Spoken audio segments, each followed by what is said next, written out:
नमस्कार. आज माघ कृष्ण द्वितीया. आज आपण ज्ञानेश्वरीमधील एक अभंग पाहणार आहोत.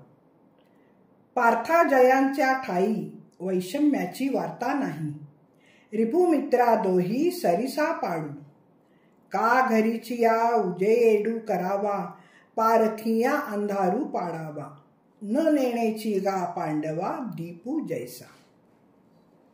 श्री ज्ञानेश्वर महाराज 12व्या अध्यायामध्ये ज्ञानी भक्त कसा असतो याचे वर्णन करीत आहेत. ज्ञानी भक्तांच्या मध्ये अद्वैतानुभव आणि नितांत भक्ती या दोन्हींचा संयोग झालेला आहे. ब्रह्मात्मक काही बोध झाल्याने त्याच्यातील द्वैत भाव लोप पावलेला असतो, तरी तो भक्तिसुखाचा आनंद घेत राहतो, जगातला व्यवहार करीत राहतो. त्यांच्यामध्ये वर म्हटल्याप्रमाणे अद्वैत पुरतेपणी मुरल्याने त्याला जगात भेद उरत नाही. स्वतःचं जग बनून गेल्याने भेदभाव कसा राहणार बरं? आपणची विश्व झाला तरी भेदभाव गेला. द्वैत परकेपणाची कल्पना, भेद त्यांच्याजवळ नसतात. तो स्वतःला मी समजतच नाही, आत्मतत्व समजतो. त्यामुळे सुखदुःखापासून तो दूर असतो. वाईट किंवा चांगलं हेही त्याला अपरिचित असतं.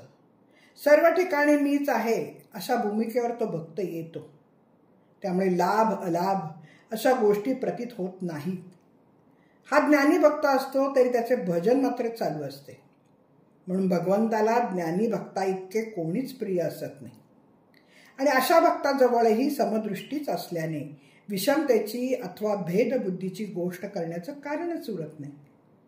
सर्व काळी, सर्व ठिकाणी, सर्व रूपांनी अद्वैत ब्रह्म हे आपणच आहोत असे त्या भक्ताला प्रतीत झालेले असल्याने त्याच्या ठिकाणी भेदभाव नसतो.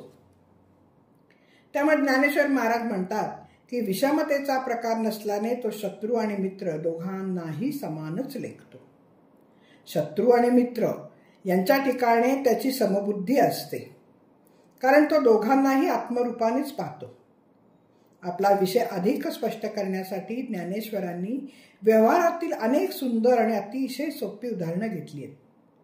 ज्याप्रमाणे दिवा घरच्या लोकांना उजेड द्यावा आणि परकीय लोकांना अंधार करावा हे जाणत नाही, चोर असो उचल्या असो, दिवा मालकाप्रमाणेच त्यांनाही प्रकाश पुरवतो.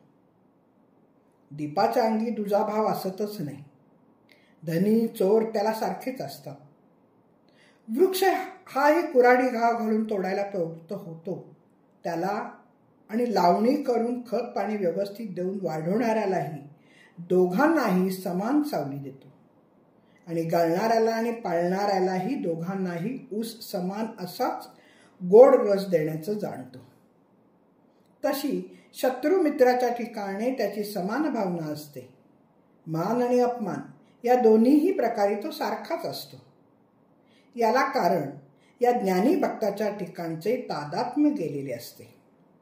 सुखदुःखांना, मान अपमानाला, शुभ अशुभाला समान लेखणारा हा भक्त या द्वंद्वांना कारण असणारे देह तादात्म्यच नष्ट करून बसलेला असतो.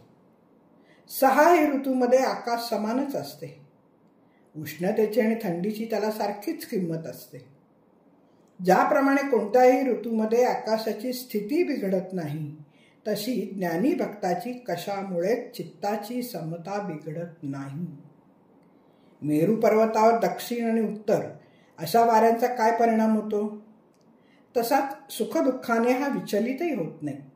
याचं कारण सुखदुःखांना संवेदन करणारे जे चित्त, त्या चित्ताने देहाचे तादात्म्य टाकलेले असते. तो अचल राहतो, आत्मसुखात निमग्न होऊन जातो, आत्मानुभव घेत असतो. चांदणे सर्वांना आल्हाददायक राहते, त्याप्रमाणे हा भक्त सर्वांशी सम असतो. अन्न, गवत, मांस, वायू या विविध प्रकारचे भक्षण करणाऱ्या सर्वांना पाणी सारखेच प्रिय असते. तसा सर्व प्रकारच्या सुष्ट, दुष्ट, सात्विक, तामसी लोकांना हा ज्ञानी भक्त हवा हवासा वाटतो.